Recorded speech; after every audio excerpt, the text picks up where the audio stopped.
Hello, lovelies. This is Annette of AnnetteLeonard.com back again with Chronic Wellness. Thanks for being here. So I was remiss in not posting this video last week because last Tuesday was Rare Disease Awareness Day. And I have a rare disease.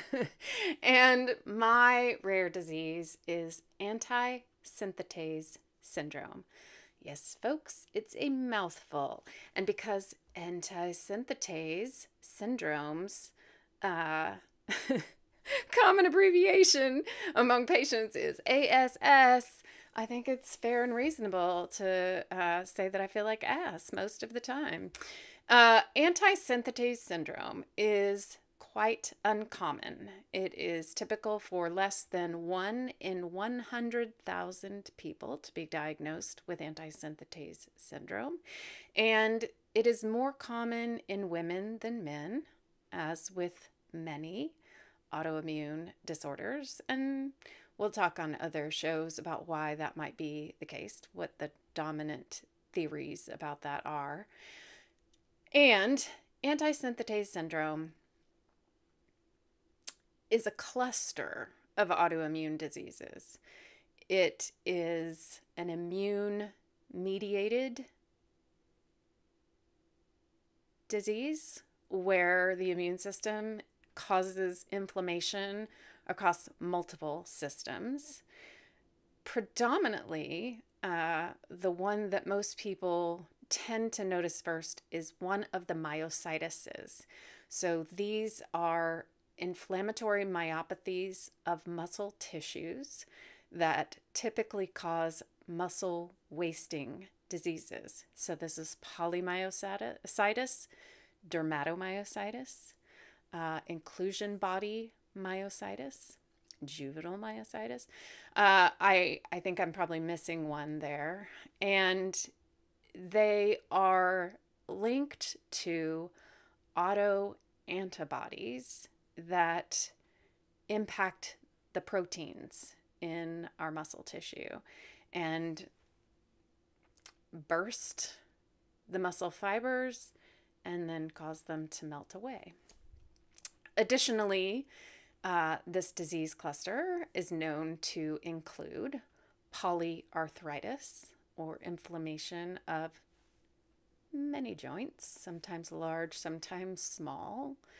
Also, a really kind of innocuous sounding but gnarly disease called mechanics hands.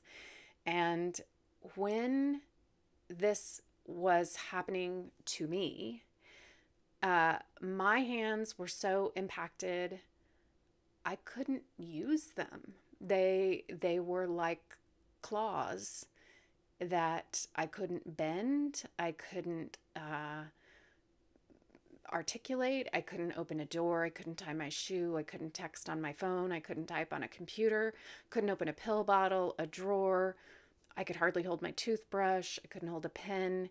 It causes the cuticles to pull away from the nail. It causes the fingers to swell to the point that then you can't bend them. It causes cracking across the whole fronts of the hands. I mean, it's just insidious. And if you can't get it under control, it is incredibly difficult to live with. And there aren't a lot of good solutions.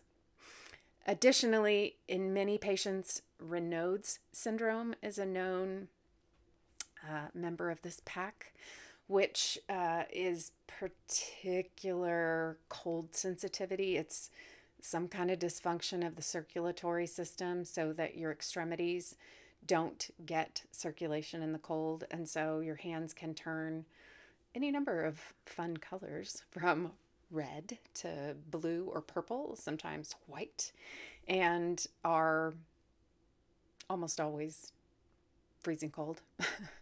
And additionally, interstitial lung diseases are a part of this ugly crew. So check, check, check, check, check for me. Lotto winner. I have all of these diseases that go along with this rare disease. And part of what is so challenging with rare diseases is your doctor may never have treated someone with this disease and therefore is relying exclusively on the literature to guide their diagnostic, prescriptive, procedural decisions about how to treat you as a patient. And insurance companies are never going to say, let's make a drug for them. And not even so much that I want drugs, but we are usually small enough patient groups that it's not profitable for us to be studied in large quantities. So yes, there are small university studies. There are some research fellows who maybe have been impacted by the disease or had a family member or have taken up a particular area of research out of curiosity.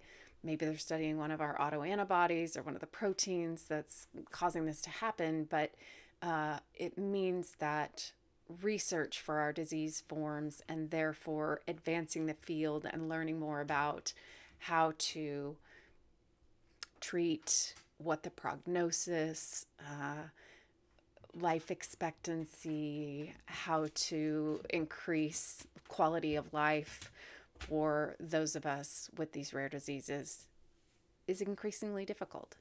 So, Rare Disease Day is established to bring more awareness, is established to get those of us with rare disease and those of us who you know and love talking about these issues so that you can learn about antisynthetase syndrome and maybe down the road you'll talk to somebody else who has it and you'll say, oh, I've heard of that. I know a few things. How are you treating it? What has happened in your life because of it? Do you have the lung impacts? Did you have mechanic hands? These are just a few thoughts. And if you have a rare disease, write it below in the comments. Tell us about your rare disease, because this is how we learn. This is how we find out about those 1 in 100,000, 1 in a million, 1 in 500,000 kinds of diseases. Because if I'm not meeting you in my everyday life, which, people, I'm not going out in the world. I'm not meeting you in my everyday life unless you're sounding off here. then we're not learning about what is impacting you in a very real way on an everyday basis. So sound off, tell us about it, and share and like this video with, like this video and share it with others so that we can ripple out and broaden the circle of folks who know about rare disease today, know about this rare disease, and we can learn about your rare disease. Thanks so much for watching. I'm so glad you're here. And as ever, until we're together again, be well.